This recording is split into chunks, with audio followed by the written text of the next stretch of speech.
Honored to be here.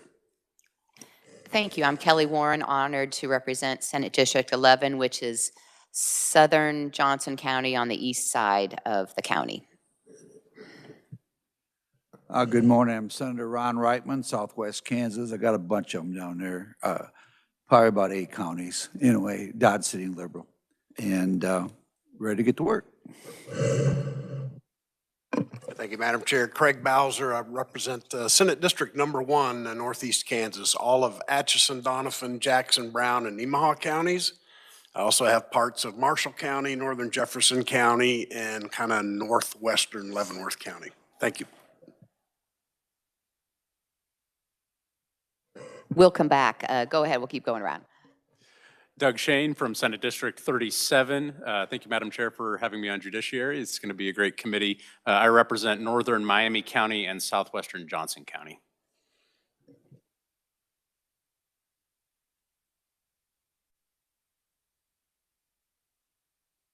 And then our ranking member. Thank you, Madam Chair. Senator Ethan Corson, represent Northeast Johnson County. That's the 7th Senate District. Well, great. And we have returning member, Senator Haley. That's your spot right there. And he's used to sitting on that side of the room. So we're a bigger committee now, Senator. So the biggest in the Senate. So honored to work with colleagues and on our important business. So we were introducing ourselves and which district you represent. Thank you, Madam Chair. Chair Warren. I'm David Haley, longtime member of Senate Judiciary. I think more so than everyone around, but it's good to be here. And I represent the 4th district, which is Kansas City in Wyandotte County. Delighted to be back and looking forward to it. Great, thank you. And we'll let our members take their seats, and then when you're ready, if you want to, please introduce yourself and the district you represent. Senator Klemp. Hi, Jeff Klemp, District 5, Leavenworth County, Wyandotte County. Yeah. Go ahead, Senator Clays. This is Joe Clays. I have Senate 27. That's Northwest Wichita and Mays. Thank you. And then our vice chair.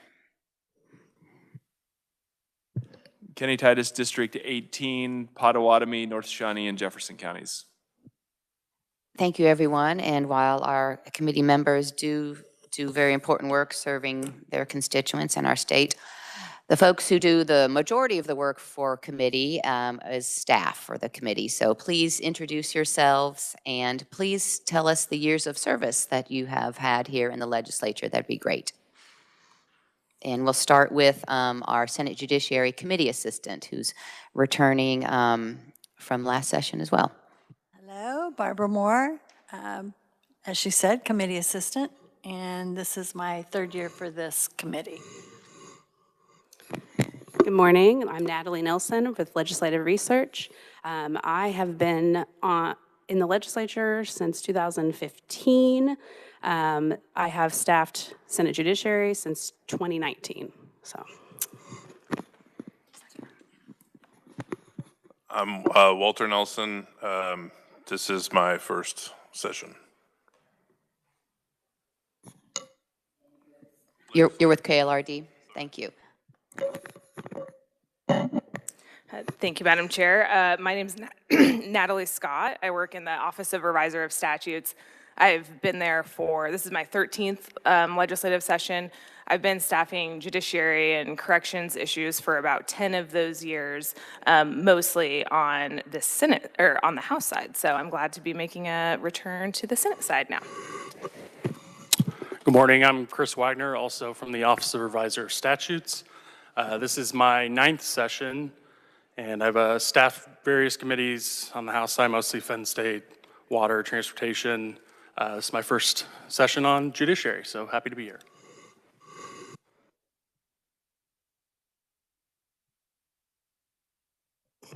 Tanner Lassiter. I'm part of the audio-visual department, and this is my 2nd year in session. Great. Well, thank you and welcome to everyone. And we also have Senator Bowers. Oh, terribly sorry I was late, Madam Chair. Just sometime walking from the first floor to here, you get caught too many times. So thank you. Elaine Bowers, Senate District 36, Concordia, which is 14 counties along the northern part, north central part of Kansas. Thank you. Well, thank you all for joining us. And of the 13 members, I think 8 are new to the Senate. So 8 of our 13 are new entirely to the Senate, and to this committee, there are 4 of us returning. So we're a pretty new committee, so lots to learn. Please ask lots of questions, and we're here to help. Yes, Senator Haley. Thank you, Madam Chair. I was wondering if this completes our staff that were here. There are several new members well with the staffing, and one in particular, I was wondering if he might be joining us again with the revisor's office, or is that completely changed? So thank you for the question. And the next point of information is our staff is pretty new to this committee as well. We have our committee assistant returning, and we have our lead research department, Natalie Nelson, returning. And then new to this Senate committee are our revisors, Ms. Natalie Scott, Mr. Chris Wagner, and from research new also is Walter Nelson. So some of them are new to the legislature. We do not have for this session, you're asking about revisor Jason Thompson, who has been long time staffing Senate Judiciary Committee, and he is going to how it's historically worked, Ms. Nelson and Mr. Thompson from the revisor's office kind of co-staff the House and Senate Judiciary, if I have that right. So they've kind of switched roles for this session due to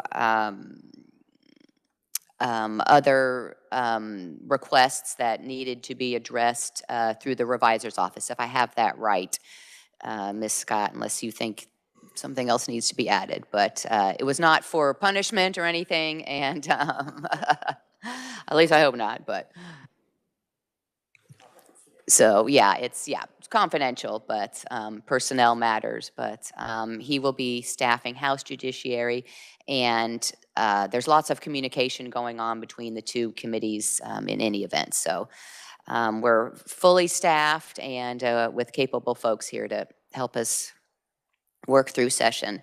So before I forget, I want to announce that this committee will not meet tomorrow because we are going to be hearing from the judiciary. We're going to have the state of the judiciary address, as well as the state of the National Guard, and then later in the evening, state of the state. So we are not meeting tomorrow. We will be meeting Thursday, and we will have a committee meeting room change for Thursday only. We will be meeting in 546 South. I think I have that right, because this is the biggest committee meeting room, there will be a joint meeting of House and Senate tax, I think, tomorrow in this committee meeting room. So they asked us if we could switch for a day. So if it's not 546 South, 548 South for Thursday only. So 548 South.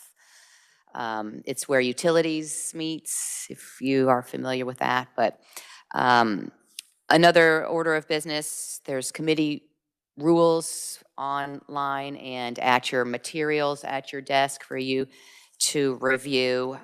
And if you have any questions about that, let me know. And with that, then, we are ready to have our first conferee of the session and get down to business. But I want to make sure we request any bill introductions that we have from committee members. Do we have any requests for bill introductions from the committee? Not seeing any from anyone in the audience in the committee meeting room.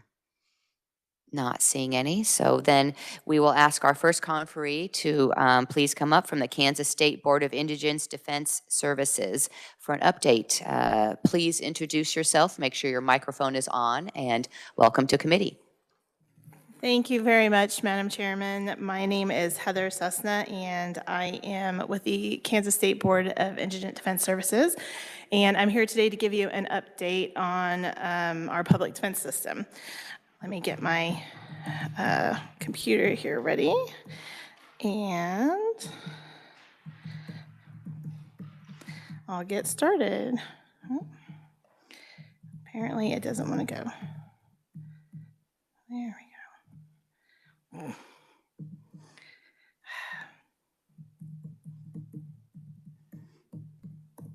Here we go.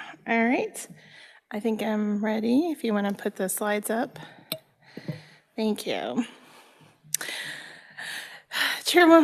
Chairwoman Warren, Vice Chairman Titus, Ranking Minority Member Corson, members of the committee and the legislative staff, thank you very much for having me this morning. As I said, I am Heather Sussna. I'm the Executive Director of the Kansas State Board of Indigent Defense Services, or BIDS, as it's affectionately known.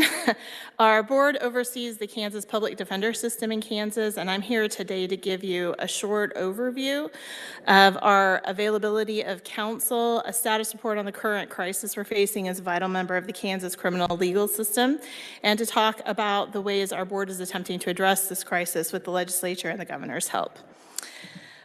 But first, for those of you who are new to the committee and maybe don't know much about us, let me give you a little bit of basic information about BIDS. Since 1963 in Gideon versus Wainwright, the United States Supreme Court held that the states under the 6th and 14th Amendments had a constitutional obligation to provide criminal defense counsel to anyone who was accused of a crime but was too poor to hire their own attorneys. And since then, Kansas has strived to meet its constitutional obligation under that case law and the Constitution through our indigent defense system. Since 1982, we've done so in adult felony level cases through the Board of Indigent Defense Services. Most people don't realize how big of an impact BIDS has on our Kansas criminal justice system.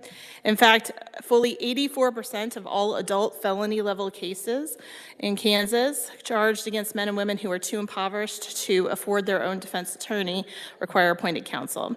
Once found indigent by their presiding judge in their case, BIDS provides counsel to each client in all of those cases. In fiscal year 2024, that involved 26,417 cases. We provide that counsel through two sides of our system. One side is our public defender offices, which are in a handful of communities throughout Kansas. The other side is our program of assigned counsel, private attorneys who agree to serve on panels throughout the state and accept cases at severely discounted rates for compared to other private counsel cases. Each judicial district in Kansas is required to have local appointments panels under our statutes and regulations. So even those areas where we have public defenders' offices, we also have backup panels to provide additional assistance if additional assistance is needed in those areas. Our statutory hourly rate for those assigned counsel is $120 per hour. However, even at that rate, we are still at less than half the market rate for private legal services in Kansas and over $40 below the federal appointed counsel rate. Our public defender offices are comprised of 289 full-time employees and include public defenders, legal assistants, investigators, social workers, mitigation specialists, and administrative assistants, as well as others. We have 20 offices across the state, including one central administration office, 14 regional trial public defender offices, one statewide appellate office, a trial level death penalty defense unit, 2 capital appellate offices, and a capital habeas office. One item that I particularly, this chart is to illustrate kind of where our full-time employees are centered and the breakdown of where our funding is spent. This was from fiscal year 2024 actuals. One-time item that I particularly want to draw your attention to is that capital death penalty litigation expenses makes up approximately 11% of our total budget expenditures, when we only have approximately 37 total capital or death penalty eligible cases currently active right now. That means that we spend approximately 11% of our budget on 0.14% of our cases, and this is due to the significantly more costly requirements of death penalty litigation in order to meet professional ethical standards in those cases. There are currently only 9 individuals that are under an actual sentence of death at this time in Kansas. While BIDS works with over 300 private counsel to handle cases from across the state at all levels of crimes, Few, if any, of these counsel take exclusively bids cases. This is due to the still relatively low rate of pay for bids cases.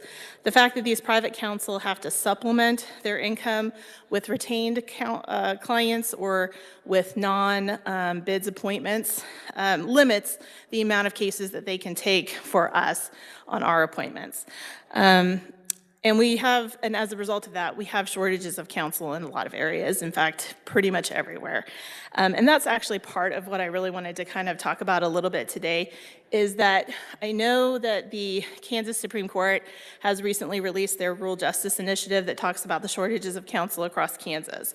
One of the sort of specific consequences of those shortages is that while we have shortages of counsel across Kansas everywhere, that is particularly acute for attorneys that specialize in criminal defense, and even more acute for people who are willing to take appointed criminal defense cases from bid. So as bad as the shortages are, they're far worse for us specifically, and they affect every county across Kansas.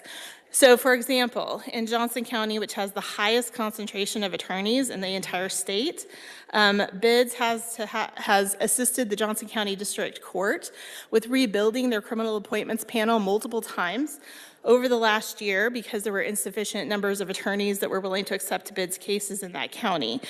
In Johnson County, the reason why this is important is because in Johnson County, we have a fully staffed public defender's office and that accepts appointments, plus several contract attorneys that are the backup to that public defender's office to take conflicts or overflow cases. And then the panel is really the third line of defense in that county, and they still are so over inundated with cases because of the lack of full-time employees that we have in our public defender's offices and the positions to fill in those offices, that we have had to rebuild that panel multiple times for that county. And that's in, as I said, the state with the most attorney, or the county with the most attorneys in the state. In counties with fewer attorneys, that only gets worse. So in Riley County, we have such severe shortages of counsel that we're paying attorneys from Kansas City, Kansas, Wichita, and Lawrence to drive out to Manhattan to take cases. This is in spite of the fact that that county is also covered by Public Defender's Office and contract counsel. In Sedgwick County, we have 2 trial-level public defender's office, a main public defender's office and a conflicts public defender's office, as well as several contractors who back up those offices. And yet there are so many cases being charged and an insufficient number of attorneys in those public defender's offices that we regularly exhaust the Sedgwick County panel of appointed attorneys and have to work with the judges in that jurisdiction to locate attorneys outside of Sedgwick County to accept appointed cases. And of course, every time we're asking somebody to travel to take an appointed case in an area outside their jurisdiction, we're paying for that drive time, we're paying for the extra time it takes for them to get there to see their clients who are incarcerated locally, and that significantly drives up the cost of our assigned counsel program.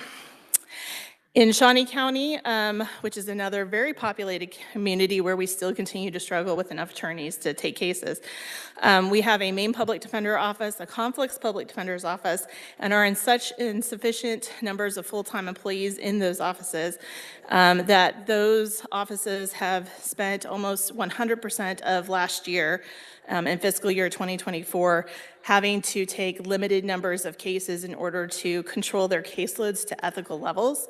And as a result of that, that has put a significant strain on both our backup contractor, which has also had to shut down to taking additional cases during that year, and then caused problems with local panel attorneys dropping off of the panel because of their overload of cases. And so this is a significant problem that we're seeing not just in rural areas, but certainly it continues to be a problem. Even in the areas where we currently do not have an active crisis, so for instance, in Leavenworth County, where we actually do a fairly good job right now of having a sufficient panel of attorneys to cover cases, A large percentage of that panel is currently over the age of 55. So we are anticipating within the next 5 to 7 years that we're going to see shortages in those areas too, as those attorneys come to retirement age and start either ratcheting back how many cases they're willing to take or begin leaving the practice of law entirely to retire. Rural counties across the state are hit the hardest, of course, by these shortages.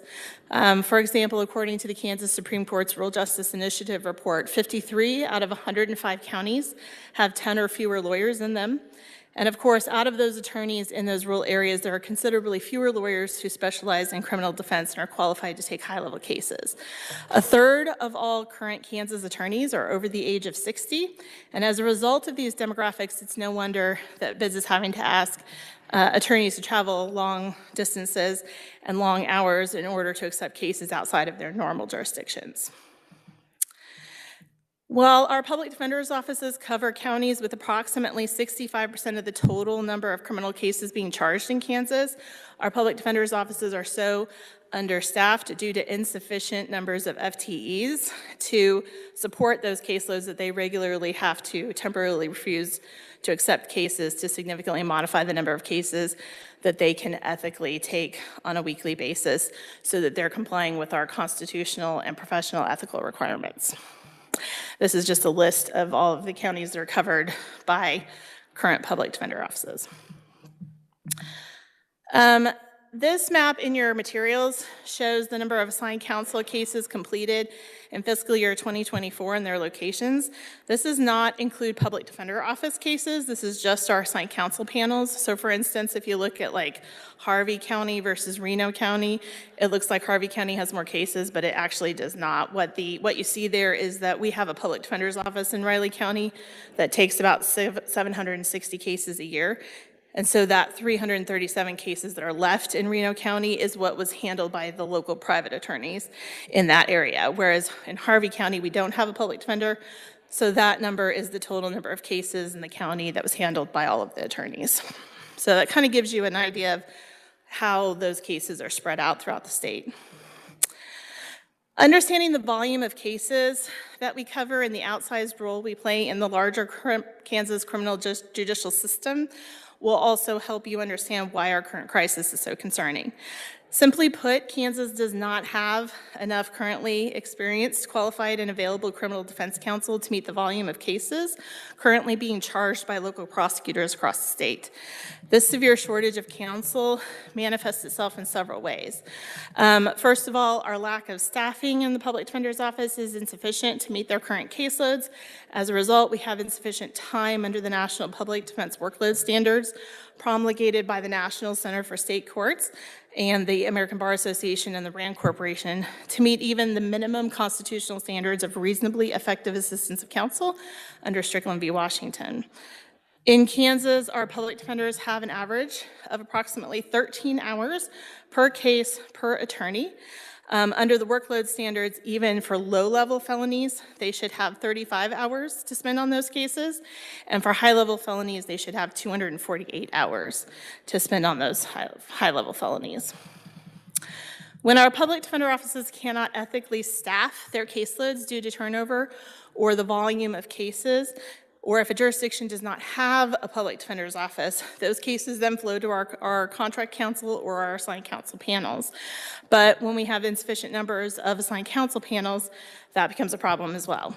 We estimate that based on those national workload requirements, that we need approximately 400 full-time public defenders in our public defender offices to staff our current caseloads at the minimum constitutional standard of reasonably effective assistance of counsel.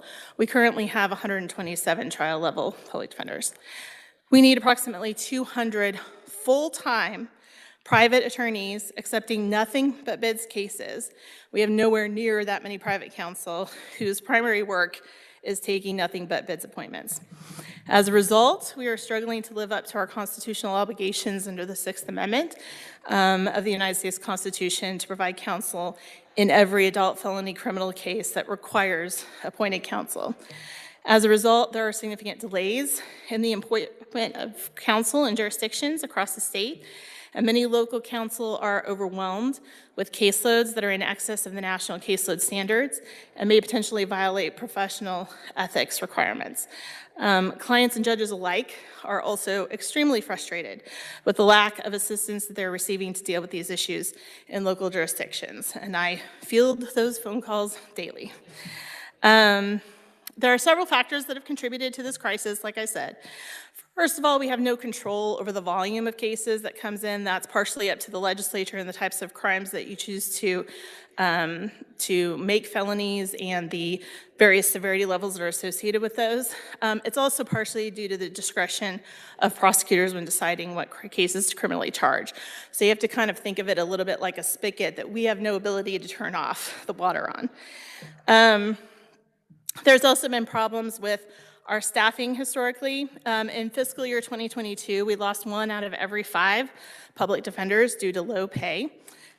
Specifically, BIDS was at the time unable to compete with local prosecutors' offices who offered substantially higher pay for experienced attorneys than what we could. And so a lot of our public defenders were leaving to work for prosecutors' offices, essentially doing somewhat the same work, just on the opposite side of the case.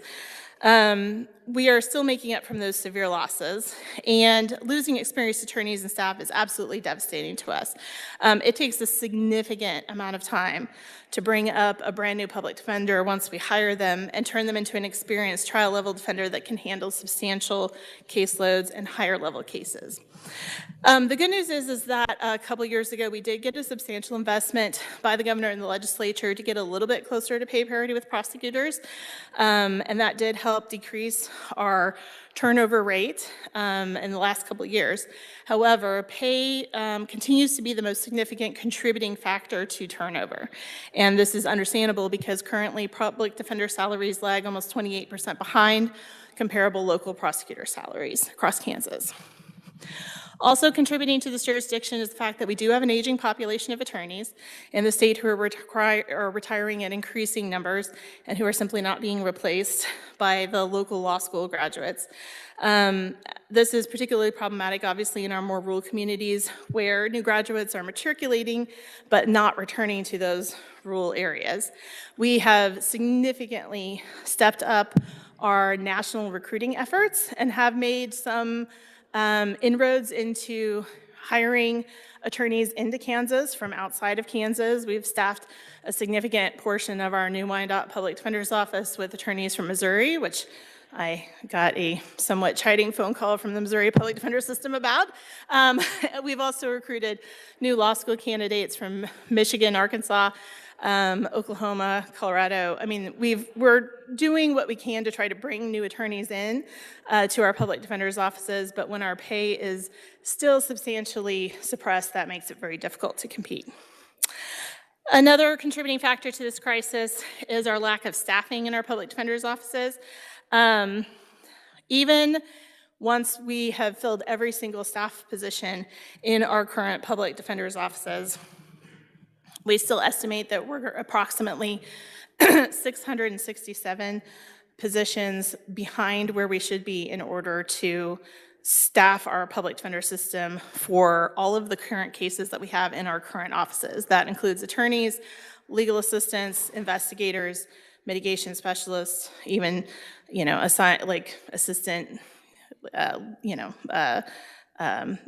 assistant, administrative personnel as well. 84% of our adult felony level criminal cases require appointed counsel. And as a result of these problems in our appointed indigent defense system, the Kansas criminal legal system is quickly becoming untenable. At this point, without some desperately needed assistance, it is only a matter of time before critical shortages become so problematic that our indigent defense system will have to consider increasingly drastic and constitutionally problematic options to deal with these issues. But we have a chance to act intentionally, quickly, and decisively to address those issues head on and avoid those potentially more dire circumstances.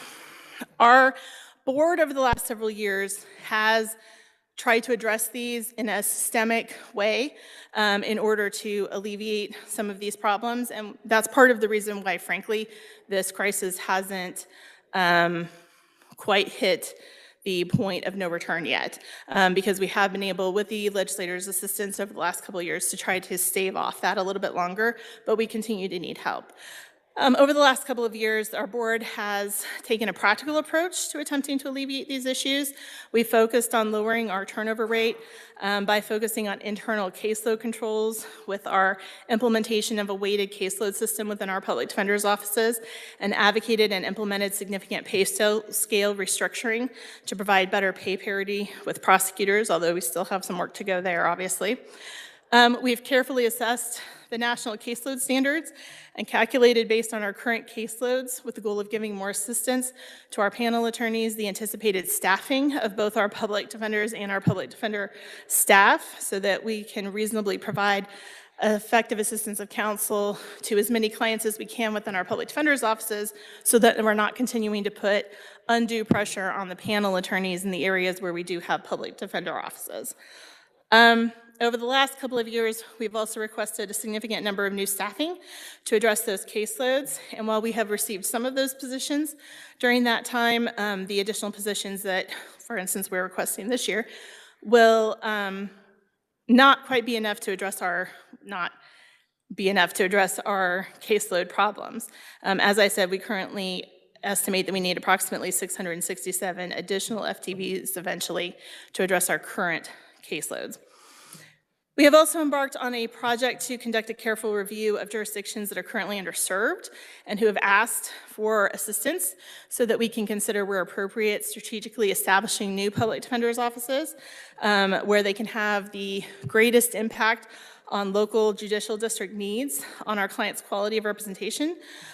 When we have identified those areas, we've held public hearings in those local jurisdictions, debated the issue amongst our board, ultimately voted to establish a couple new offices over the course of the last couple years, and requested and received funding to support those new offices. So over the last several years, we've opened new offices in Douglas County and Wyandotte County, and we'll be opening the last of those new offices in Pittsburgh this spring. Similarly, we've continued to advocate for better support for our assigned counsel panel attorneys and contractors so that they have sufficient pay to allow them to take higher numbers of bids appointments and continue to support them with better resources, including additional training, access to experts, investigators, and other interpreters, and other resources as needed. And then finally, we've begun working with local jurisdictions that are interested in conducting some criminal justice reforms and local policy and procedure changes to see where we can help address some of the more acute caseload issues and keep the criminal legal system running as best as we can to protect our clients' constitutional rights. During this legislative session, I wanted to give you guys a little bit of a preview, although I know you're not a budget committee, of some of the legislative priorities that we have coming up this year. First, BIDS needs to retain much of our reappropriations money for fiscal year 2025 in order to fund already anticipated shortfalls of funding in our assigned counsel areas and capital defense areas specifically. Without this funding, we will not be able to pay our private appointed counsel and many of our death penalty defense related expenses, including counsel. Second, we have requested 2 budget enhancements for this year to address the most dire of our current needs, which is staffing shortages. To that end, we've requested $6.6 million for fiscal year 2026 to adjust our public defender office salaries to give pay parity with local prosecutors so that we can continue to suppress our turnover rates among our current much needed public defender office employees. We've also requested $4.29 million for 29 additional FTEs for those current public defender offices so that we can get a little bit closer towards providing some additional ethical caseloads. Obviously, that's still a drop in the bucket compared to the amount of FTEs that we really need, but we were trying to be conservative and realistic about what we could onboard within the course of this next year so that we don't have vacant positions unnecessarily for an extended period of time. Separate from our budget, we also have a separate legislative priority that we're pursuing to fix the conflict between the mandatory reporting license requirements of our licensed social workers who are often working as mitigation specialists in our public defender's offices and their corresponding duty of confidentiality to the client as part of their legal team assigned under the supervision of the attorney working on the case. We anticipate a bill regarding those statutory amendments to be filed soon. While our requested budget investments are significant, they are necessary for us to fulfill our constitutional requirements under the United States Constitution, but more importantly, they can also help us save taxpayer money. In order for our criminal justice system to work, we need to have 3 functioning parts: the judges, the prosecutors, and the defense. And right now, our defense system is in dire need of assistance. There is no justice in Kansas without Kansas public defense. I appreciate your time here today, and I'm happy to stand for any questions that the members of the committee might have. Thank you. Thank you very much, Ms. Cessna. That was a very thorough presentation and an update. We appreciate that. Committee, are there questions? Senator Bowser, and then we'll work on some others. Thank you, Madam Chairwoman. And thank you, Heather, for that presentation. Very helpful. I'm a legal novice, so pardon the question here. Yeah. How much telelegal work is done, where you're maybe doing a Zoom meeting with clients or a judge? How much of that telework is being done? Could more be done to save travel expenses, travel dollars? By doing it like remotely via Zoom or something like that. Yes. Honestly, a lot of it actually is being done that way. I mean, one of the well, I hate to call it a benefit because I think the pandemic had a lot of drawbacks for us in criminal defense system, including some delays in charging that we're still kind of working our way through in some areas. But as a result of the pandemic, I think a lot of judges got a lot more comfortable using those remote capabilities than they were before. The real drawback comes with cases where you have evidentiary hearings happening. So like preliminary hearings, motions hearings where you might have evidence, certainly jury trials where you have the jury present, those all have to happen in person.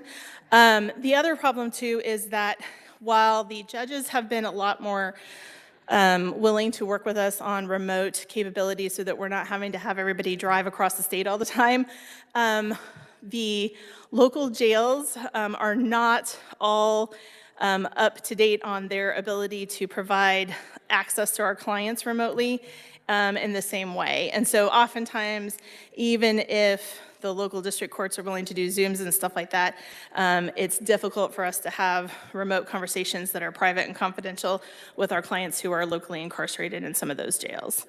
So that can become a problem too. Thank you. Senator Reichman. Thank you very much, Madam Chair, and thank you, Heather Cessna, for your presentation. Very depressing, but and you mentioned a lot of different, as far as crisis in different areas and so on, and I got a real simple question. Can lawyers turn down the cases? You was talking about he was having trouble for indigent, and then I want to have a follow-up. Lawyers have an ethical obligation to turn down cases if they are not able to dedicate the amount of time that is required to assess that case. And every amount of time that is required for those cases depends on the severity level usually. So, I mean, obviously, lower level crimes take less time to investigate and to prepare for trial. And so those, a attorney could take a larger volume of those lower severity level cases. But especially when you're talking about those high severity level cases, they do require a significantly larger time investment. And the professional ethical rules that are set out by the Kansas Supreme Court, which are consistent across most states. It's not specific even to Kansas, but it is the rules that have been adopted by the Kansas Supreme Court, require that an attorney not accept more cases than they can actually handle in a reasonably ethical manner. May I follow up?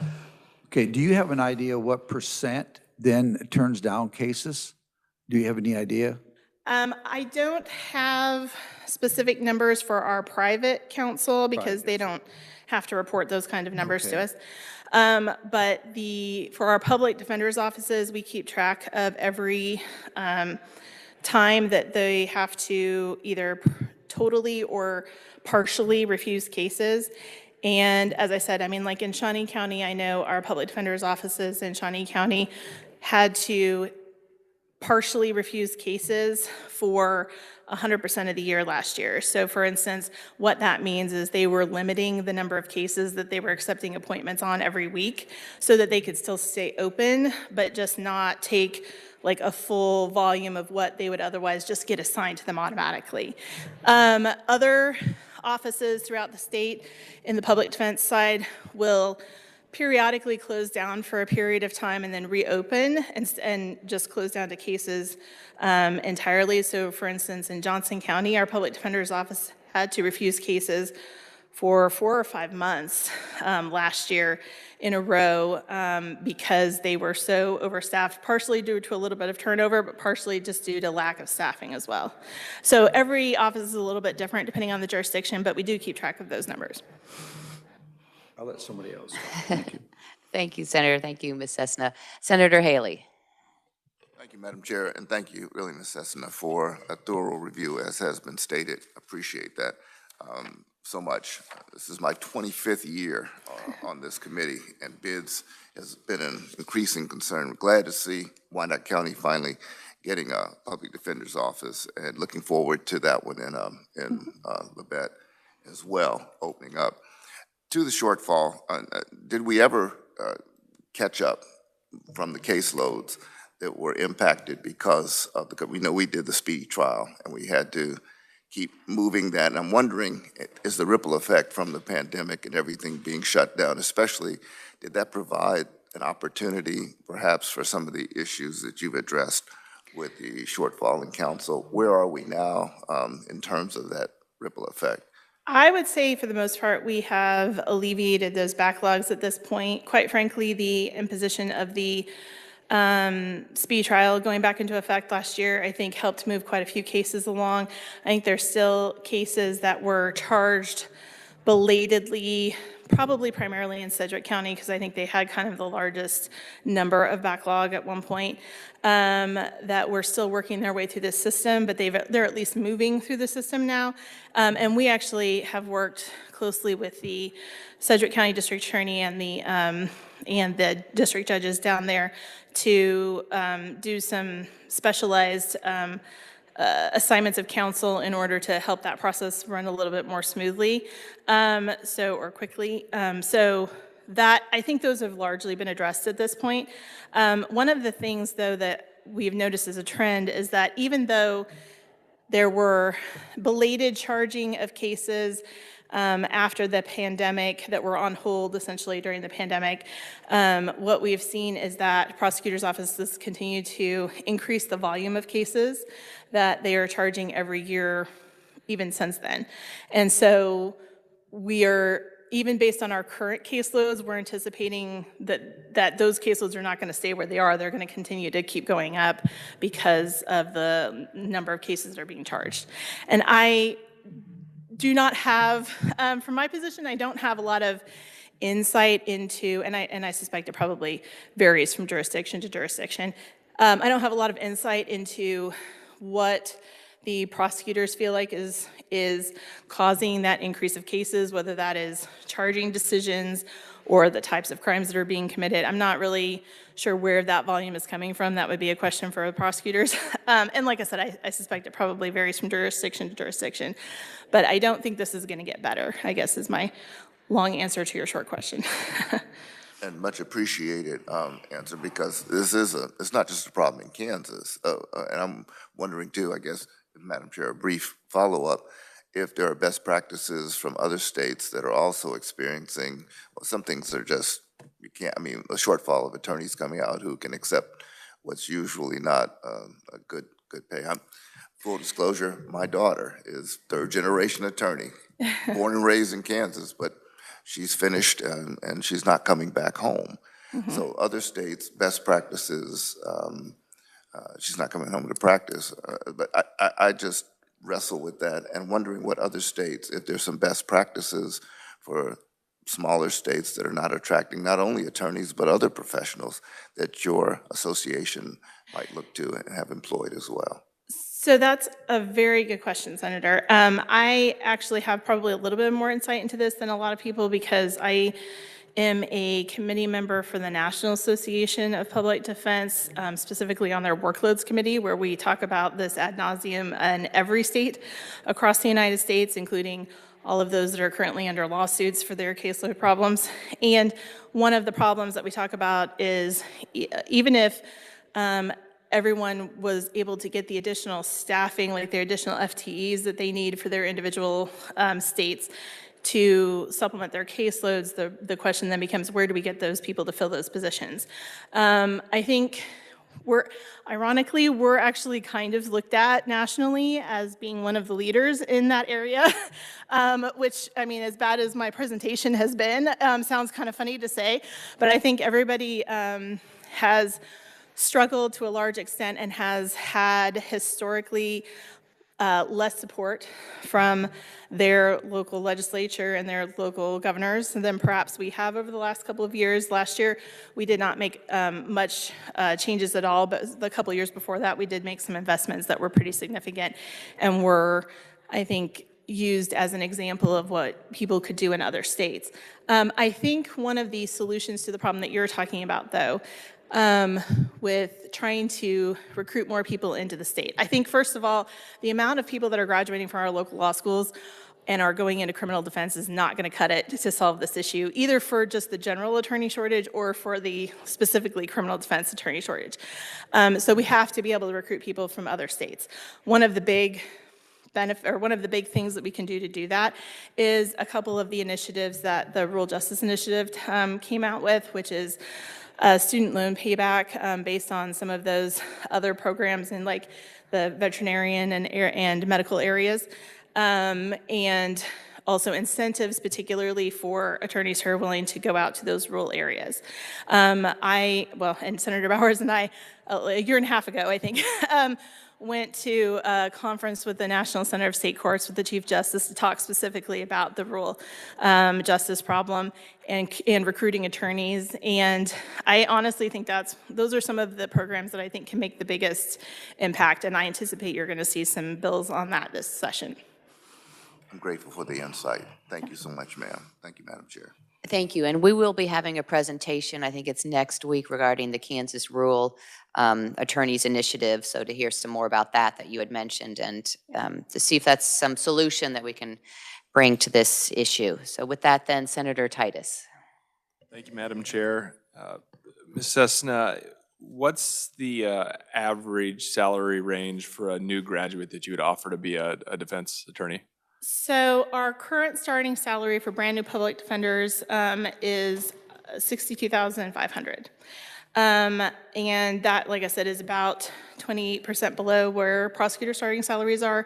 I know the Attorney General's and a lot of the comparable prosecutors' offices that we requested pay information from as a result of our Open Records Act requests last year were around $78,000, $80,000 for starting salaries. And you said it would take about 667 FTE to get you up to meet all of the standards. How many of those FTE would be attorneys and how much would be support staff? I'd have to go back and look at my numbers. I know out of the request that we made this year, well, it would be 400 or so, or 388 or something like that is about what it would be. This year, we've asked for 29 additional FTEs, like I said, because we do have some capacity issues as far as like where to house people in our current offices. So before we can do a lot of expansion, we'd have to look at adding some additional office space in some areas and things like that. So for the request that we made this year, we only asked for 29 additional FTE positions. Thank you. Thank you. And while we're not a committee that historically gets the judiciary budget in this committee, you did mention 2 budget enhancements that I just wanted to follow up on a question.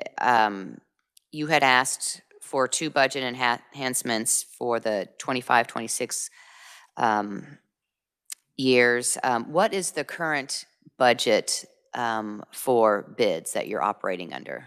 So the current budget for bids is about $63 million without reappropriations. Thank you. With that, Senator Clays. Thank you, Madam Chair. I was talking with a high-level law enforcement official down in the Wichita area, and he too expressed concern about the lack of defense attorneys. He said it was tying up a lot of different cases down there. During that discussion, he did mention that the Kansas bar might be too difficult. And so my first question is, do you think that's true? And secondly, it appears to me that we have two very fine law schools within 20 minutes of one another here in Kansas, and yet we're a very large state. For example, the largest city in the state of Kansas doesn't have a law school. My second question would be, do you think these two law schools should be reaching out to rural areas and providing that instruction in those areas, or at the very least providing a part-time law school option? We have a recent person, Jacqueline Kelly, just wanted to name check her real quick, that she's a recent judge and or won a recent judge nomination down there in Wichita, and she, in fact, had to drive up from Derby with two small children to come to Washburn, and it was a big sacrifice on her behalf, and that's a really great thing. However, not everyone has the family support to do that. So I'm just wondering about your thoughts about the location or the lack of locations for people to get that instruction. I appreciate those questions, Senator, and I will preface my answer by saying this is my personal opinion, not my board's. I've been a defense attorney in Kansas since 2003, so I've certainly seen the ebb and flow of the attorneys coming into practice and kind of where those are going in the shortages. Part of it is even the law schools that we have are not probably admitting sufficient numbers of people, so I think it starts even before you get to the bar exam. Those numbers of admissions decreased around 2008 during the fiscal crisis and have never really gotten back up again. So part of it is admissions. So to the extent that an additional law school or something like that might help with that, certainly I don't think that's necessarily a bad idea. I honestly think, if there was a law school or law school option classes in Wichita, that would certainly help with some of our recruitment in that southern half of the state, whether it's, towards like Dodge and Garden City or Seward counties, or even on the, more towards Pittsburgh, and not just in Wichita. I will say that Washburn University has an excellent program that they have started that I think is really still just getting up to speed, where they allow their students to do their third year anywhere. And so, for instance, we do have, I think, one attorney this year that's going to be working in our public defender's offices that will be a part of that program in one of our more rural areas, which is helpful because then once they establish connections in those areas, they're more likely to stay there after they graduate. So I think those kinds of programs could also help too if they were used more extensively or expanded. As far as the actual bar exam, I do think when you look at the comparable numbers of people who are passing the bar exam, that we seem to have some issue. I don't know if that's the level of the exam is too hard, or if the things that are being tested on it are just not very applicable to what people's law school experience has been to prepare them for that. I'm not really sure. It's been a while since I took my bar exam. But I definitely think there's probably some opportunities there to look at that. And I think that I suspect that the Kansas Supreme Court and the Board of Law Examiners is probably looking at that behind the scenes, I would assume. So I do think that's an issue. One of the other problems that you didn't mention, but I want to point out, is that we have had some issues in the past with delays of people getting admitted into Kansas, even when they have bar licenses in other states and they want to waive into Kansas or transfer their licenses into Kansas. And we've had a number of conversations with the court and with the Board of Law Examiners about those issues, and those issues seem to be getting a lot better and things are happening a lot faster. So some of those that have been problems in the past, I think, are getting worked out to allow that process, so that if we do recruit somebody from out of state who's already licensed in Missouri, say, it's easier for us to get them in and start working in Kansas, which helps. Thank you. And committee, if you're wondering, this committee is scheduled to work until noon.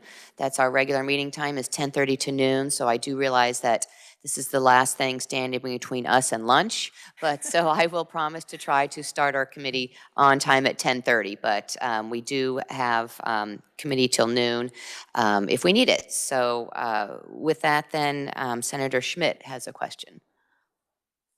Thank you, Madam Chairwoman. To follow up on Senator Geis's question, what is the average school debt of the new attorney that you guys are recruiting? What's the average what?